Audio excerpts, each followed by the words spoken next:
Support comes from BECU, a member-owned credit union putting people over profit, offering financial services and support to the community with access to local financial centers, over 30,000 ATMs, and online resources at becu.org. Federally insured by NCUA. Hey, it's Patricia Murphy. It's Tuesday. This is Seattle Now. State lawmakers passed a slate of bills aimed at police and justice reform this session, and families who've lost loved ones are calling it a win. This is a great step forward on a long bus ride to police accountability. In a minute, Crosscut's Melissa Santos will tell us what's changing for policing. But first, let's get you caught up. If you're still looking around for a vaccine appointment, you're in luck. Mayor Jenkins says thanks to a surge in supply, the city has 17,000 open appointments this week. If you're 16 or older and live or work in King County, you can sign up at any of the city's 4 vaccination sites. Jenkins says if demand continues, the city could be on track to reach community immunity by the end of next month. Meanwhile, a 4th wave of infections is sending more young people to the hospital. State hospital leaders said Monday they're seeing a sharp increase among people in their 30s and 40s.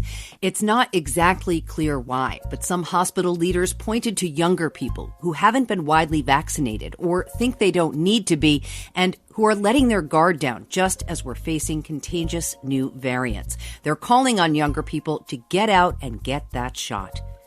And we're not the fastest growing state. That was Utah. But new census numbers out yesterday say Washington added just under 1 million people since last count. That's about a 15% increase. The state's population now stands at 7,705,281 Washingtonians.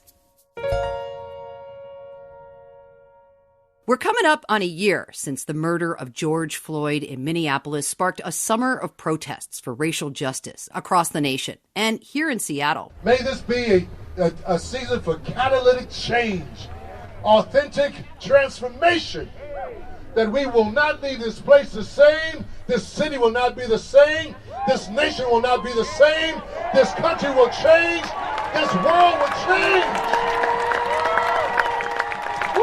That was then, this is now. State lawmakers have just wrapped up their work for the year, and we're at a spot where we can stop and measure just how much change we're talking about. Here to tell us about what police reforms have been made in Washington, we got Melissa Santos. She covers the state legislature for Crosscut. Hey, Melissa, thanks. Hi, thanks for having me. So you just heard that call for change at the top. That was a rally last June in South Seattle.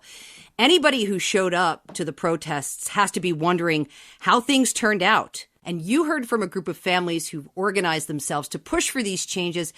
Who were they and what did they want? There's a coalition of families who lost their loved ones to either police shootings or other types of police violence. And they're part of this Washington Coalition for Police Accountability.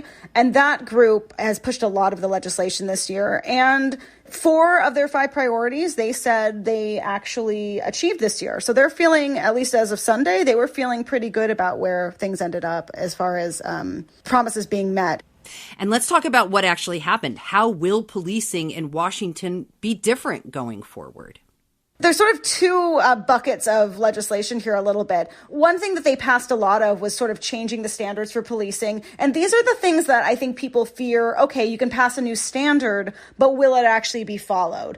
For instance, these families say this is very significant. They passed some new regulations for police tactics. No chokeholds, no more use of neck restraints, no no-knock warrants. There's also new standards for use of force, sort of requiring certain levels of de-escalation and taking care when using force. So those are 2 really big things of several that passed. The other bucket is what's deemed the sort of the enforcement mechanism or the teeth behind these new reforms. And 2 of those big ones are decertification, sort of making it so it's easier to take a police officer's license away, which is important so they can't quit a job or get fired from one jurisdiction and go to another and then never sort of face a full investigation or really face consequences for what they did in their last job.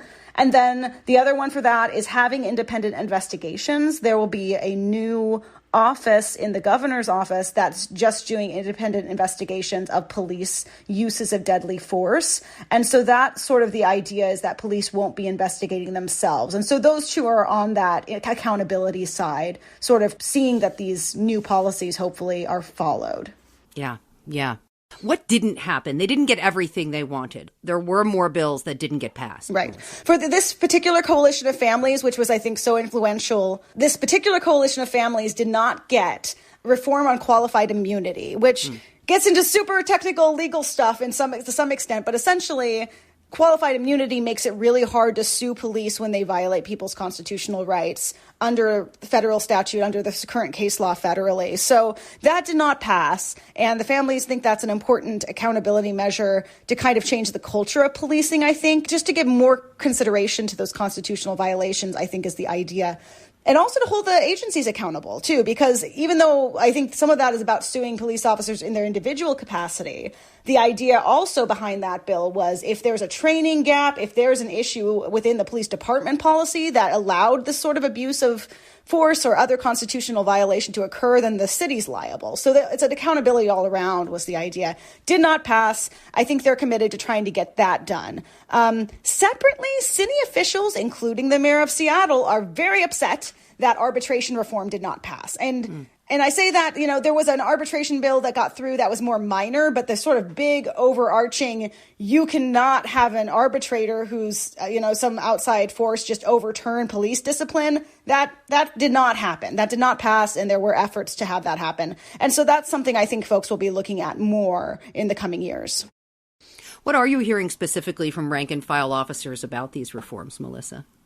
So, like I said, it's interesting on the de-escalation. I'm seeing some support for some of that, or at least I think they helped amend it and shape that bill in a way that some of them were okay with it. The decertification was one that people really couldn't get behind in the law enforcement community in some ways because they feel it gives too much authority to a state agency, the Criminal Justice Training Commission. And this is the group that issues those certifications and then would be the ones to pull them away if there's, some misconduct that is deemed to warrant it. So they kind of think that impedes a little bit on law enforcement collective bargaining too much in police unions and kind of putting the decisions for an officer's future in the hands of an agency that's too far removed from the facts on the ground. So that's something that we couldn't even see that Fraternal Order of Police group that has, supported some of these other bills. They couldn't sort of issue a robust endorsement of that bill.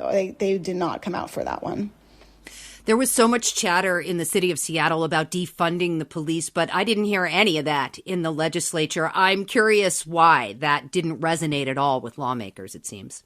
Well, there's a couple reasons. And one of them is, when I asked the Public Safety Committee chair in the House about that early on, he said, well, police funding is pretty much all local. I mean, what are we going to defund except for the state patrol, essentially, was one of the answers. That's a little bit glib because there is some state money that goes to local police, but it's true that the bulk of funding for local police agencies comes from their local governments. And so that is a factor. The other part is that someone asked this of the families that were there saying, we got all this great stuff done. Let's celebrate it on Sunday. Someone asked, hey, well, what about defunding? Is that something you wanted to see happen? And what happened to that in this debate? And the answer was essentially, we do want more money to go toward intervention services and de-escalation and alternatives to police, but just put it over there. It was an interesting answer because it kind of seemed like they didn't think that the money to the police agencies was as much of the issue as the lack of money somewhere else. And it kind of reflected to me that maybe that debate's a little bit removed from the state capitol a little bit, again, because the funding source isn't really there. The debate over, well, if we spend money here, we can't spend it there, just really isn't happening as much at the state level because that money really and those decisions are made so locally. I have heard these changes described as very significant. I have also heard them described as low-hanging fruit, Melissa. How are the families feeling about this? Is this transformative change or is this just a step? So I think they feel both things at the same time, that it is a first step and it is also very significant. And so when that came up, for instance, I asked them whether they feel the promise of Initiative 940 has been fulfilled. And Initiative 940 was about de-escalation and also independent investigations. And was that circle complete now? And they basically said, Well, no, because there's always going to be sort of how it's being implemented. Are people doing what they're supposed to do? Even if the law is great, is it actually being followed? So I think they think that this sets a good framework for things that police should be doing. And then the decertification bill also presents some consequences for when officers don't follow these standards.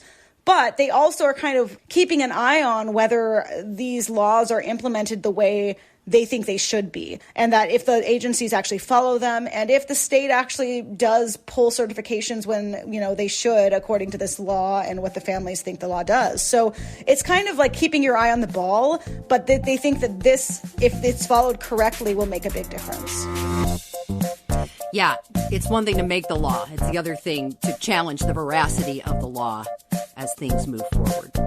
Crosscut reporter Melissa Santos, great to talk to you. Thanks. Thank you for having me. Seattle Now is produced by Caroline Chamberlain Gomez, Clare McGrane, and Jason Pagano. Matt Jorgensen does our music. I'm Patricia Murphy. See you tomorrow.